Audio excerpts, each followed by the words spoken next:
Pues Muturbels yo siempre digo que es un proyecto de amor.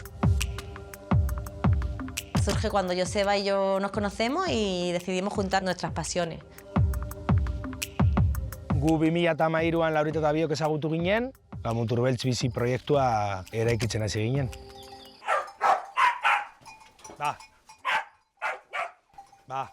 Karrantzan gara, ez mugan, mendebaldeko mugan, ez? Geldi, Ari, geldi.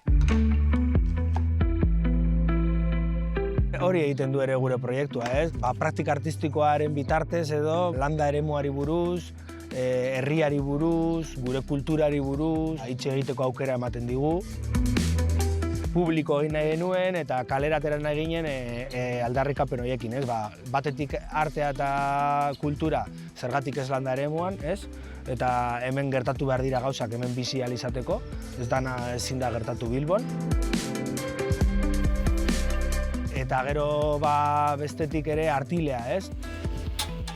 Guk artileari balioa berreskuratzen baldin badiogu eta horrerik buelta ematen kapazak baldin bagara, nola ezin diogu buelta eman, ez?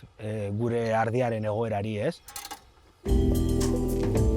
Zergatik ardi bat dago Galzorian, gurea, Karrantzana bezala, ekonomia bat atzetik ez dagoelako, ez? Eta praktika artistikoaz baliatu gara, hainbat gauza lortu ahal izateko.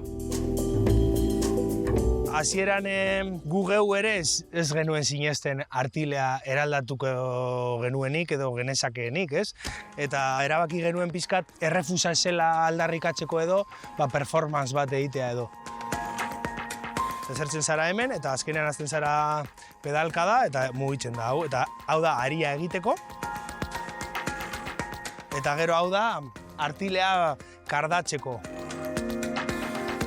Se me venía a la cabeza, yo que sé, Gandhi con la rueda de hilar, la Bella Durmiente. Y fue como, ¡buah! Tengo que crear unas bicicletas para trabajar la lana. Pedí una beca a Bilbo Arte y aquí, justo hace 10 años, creé la bici rueca y la bicicarde. Y bueno, ahora mismo estamos en Bilbo Arte, que estoy aquí con una beca de residente este año. Estoy haciendo un trabajo que se llama Tejer memorias entre Tánger y Carranza. Mis padres los dos nacieron en Tánger y mi hija ha nacido en Carranza, ¿no? Y de alguna forma es como hilar esos hilos, ¿no? y utilizar la lana de nuestras ovejas como un depósito de memoria, ¿no? Lo primero que hice, empecé a hacer como el árbol genealógico. Los hilos de unión, ¿no? De padres, hijos, madres, son bordados con lana. Empecé a ponerle cara a todos mis ancestros y empecé a hacer el ejercicio de escribirle a cada uno una mini bio. Y entonces ahí he descubierto, pues muchas cosas. Y de alguna forma, sin darme cuenta, he entendido que estoy haciendo un trabajo de memoria histórica, ¿no?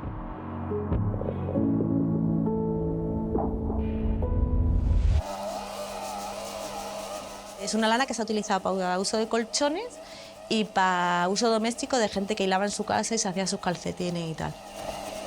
Y bueno, al conseguir por primera vez llevar este tipo de lana a la industria, hacer un hilo, a partir de ese hilo conseguir hacer un tejido, también fieltro, pues una lana que tiene un montón de personalidad, es súper ruda, ¿no?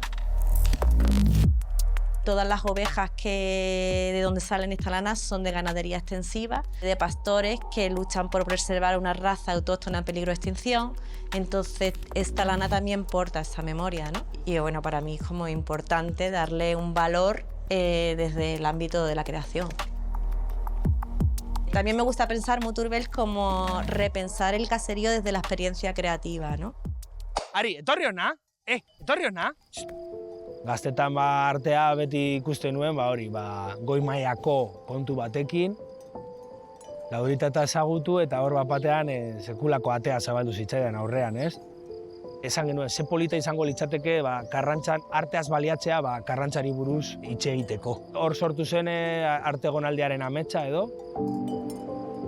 Ondo bizi arte egonaldia deitu diogu, 10 urte daramazkigu arte egonaldi hau erabiltzen, ez? Herriarekin elkar bizitzeko, herriari buruz hitz egiteko eta gure kultura ere aldarrikatzeko. Egonaldien funtzionamendua urtero desberdina da, baina helburua da pixkat artistak etortzea gurera, gurekin elkar bizitza bat sortzea, eta horren ostean artistek sortu behar dute artelan bat. Guretzako elkarbizitza hortaz baliatzea importantea da, artelanei ere nolabaiteko ikuspegi zientifikoa ere, emateko. Egon dira marrazkilariak, argazkilariak, bideo, zinema, performance, teatro, desberdinak egon dira. Hau Idoia Kuestaren artelan bat izan zen. Jorratu zituen hainbat gauza, baina bai, eskultorea ere bada, eta hau eskultura bat da. Enarak onde egin zuen ni eta nire aita ilea mozten genuenean. Hau ni naiz, eta nire aita artearen deslokalizazio hori uste dut beharrezkoa dela, ez? Eta dago artzaintza eta lehenengo sektorea edo landa ingurunean. Eta bai nahi dugu zeozer esan, zeozer eskaini, zeozer borrokatu, aldarrikatu. Hori Laurita bere tesiaren ondoriotan idazten du, ez? Artilari balioa berreskuratzea, gazta egitea edo guztia arte lan bat da, ez?